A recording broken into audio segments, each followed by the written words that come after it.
Assalamu alaikum ला students and my sisters and brothers. उम्मीद है आप सब खैरियत से होंगे।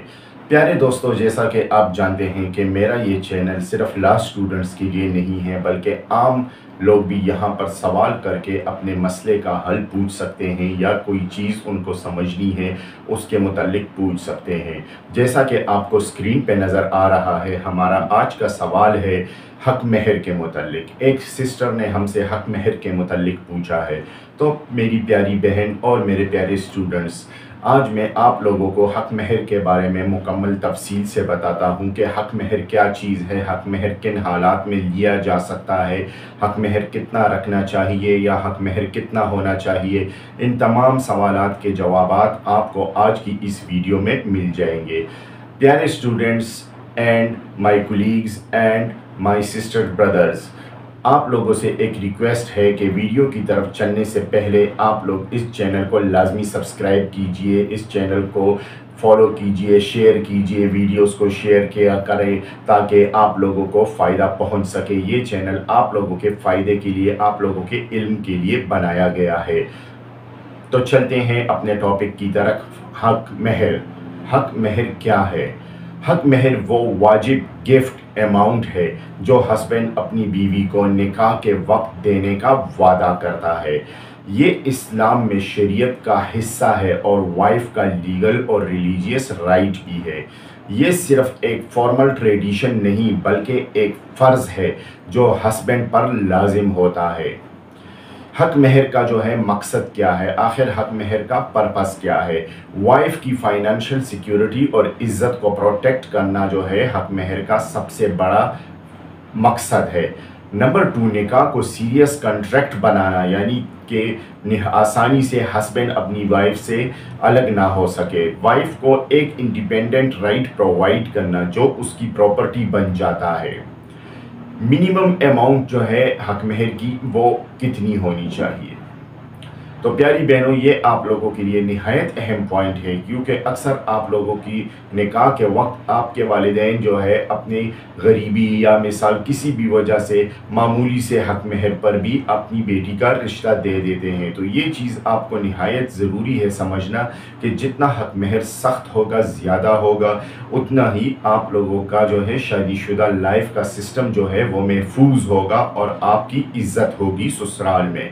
तो प्यारी बहनों, शरीयत में कोई फ़िक्स अमाउंट नहीं दिया गया कि आप इतना अमाउंट लाजमी हक महर मुकर्रर करेंगे। ये हस्बैंड की फ़ाइनेंशियल हालत, सोसाइटी के रिवाज और दोनों फैमिलीज़ के एग्रीमेंट पर डिपेंड करता है। अगर आपका शौहर ज़्यादा मालदार है, फ़ाइनेंशियली मजबूत है, आपको नज़र आ रहा है कि उसकी फैक्ट्रीज़ है या वो एक बड़ी पोस्ट पर गवर्नमेंट सर्वेंट है, तो आप हक महर ज़्यादा भी डिमांड कर सकते हैं, वो आपका हक बनता है।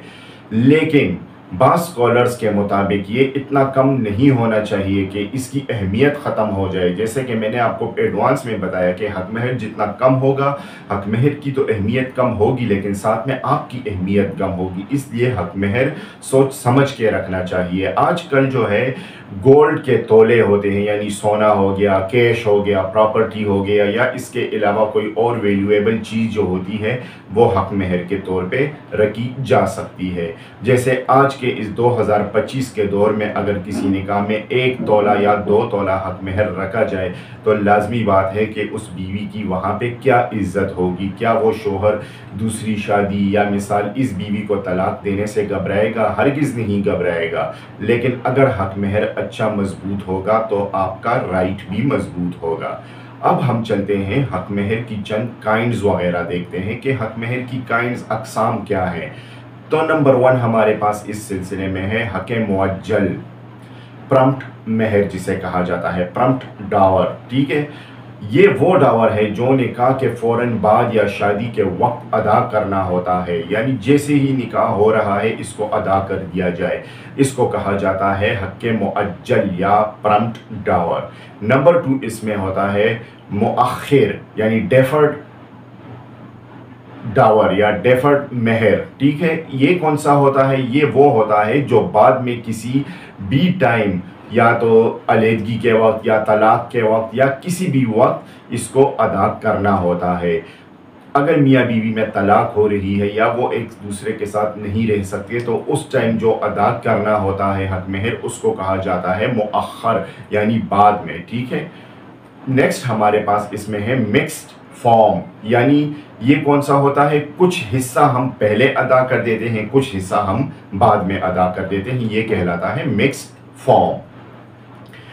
نیکسٹ ہمارے پاس ہے اسپیسیفائڈ اینڈ انسپیسیفائڈ مہر. اب اسپیسیفائڈ اینڈ انسپیسیفائڈ مہر کون سا ہوتا ہے؟ اگر نکاح میں اسپیسیفائی نہ کیا گیا ہو تو بھی وائف کا حق ہے، جج یا سوسائٹی کا سٹینڈرڈ ڈیسائیڈ کرے گا. اگر کوئی حق مہر کی خاص رقم اس میں نہ بتائی گئی ہو حق مہر کے ٹائم پہ، نکاح کے ٹائم پہ، تو پھر یہ فیصلہ جج کرتے ہیں یا قاضی وغیرہ کرتے ہیں یا جو جرگہ ہوتا ہے سوسائٹی کا وہ لوگ کرتے ہیں. اگر یہاں پہ ایک سوال آتا ہے، اگر شوہر جو ہے وہ حق مہر ادا نہ کرے تو بیوی کیا کر سکتی ہے؟ پہلا جو سٹیپ بیوی لے گی وہ کرے گی ریمائنڈر دینا.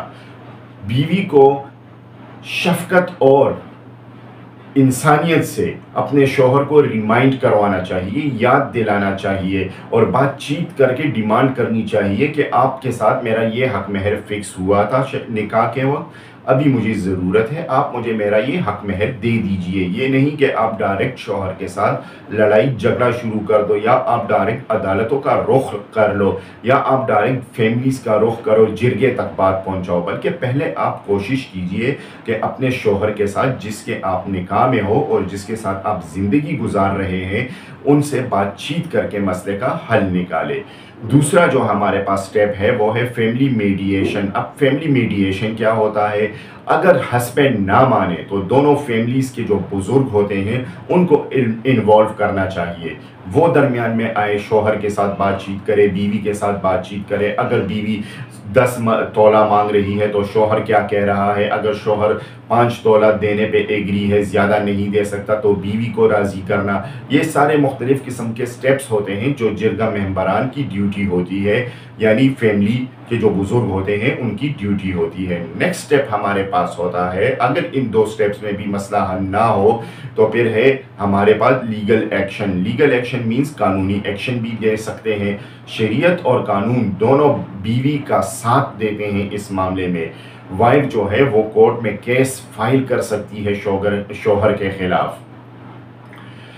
پاکستانی لا کے مطابق شوہر کو حق مہر ادا کرنا فرض ہے، ورنہ ڈگری پاس ہو سکتی ہے اس کے خلاف، عدالت اس کے خلاف ایکشن لے سکتی ہے.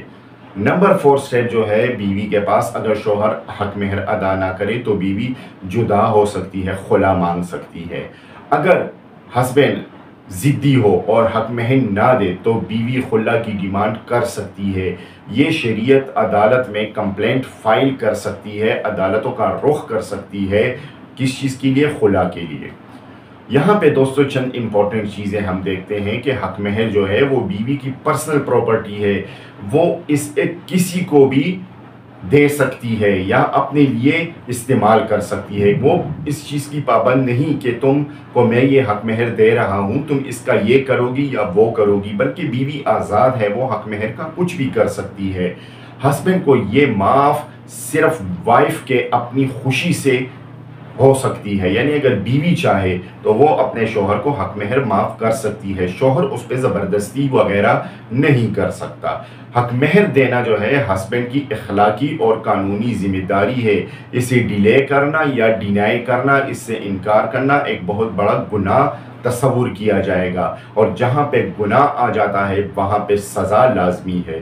تو پیارے دوستوں، میری بہنوں، لا اسٹوڈنٹس، یہ تھی ہماری آج کی ویڈیو. آپ نے امید ہے حق مہر کو اچھے طریقے سے سمجھ لیا ہوگا، آپ کو اچھے طریقے سے سمجھ آ چکی ہوگی کہ حق مہر کیا چیز ہے، کن معاملات میں بیوی مانگ سکتی ہے، کیا شوہر کو حق مہر معاف ہو سکتا ہے، اگر ہو سکتا ہے تو کیا بیوی کی مرضی کے بغیر ہو سکتا ہے. یہ مختلف سوالات ہیں، امید ہے آپ کو ان سب کا جواب اس ویڈیو میں مل چکا ہوگا. انشاءاللہ ہماری ملاقات ہوگی ہماری نیکسٹ ویڈیو میں. تب تک کے لیے ہمیں اجازت دیجیے. اللہ حافظ.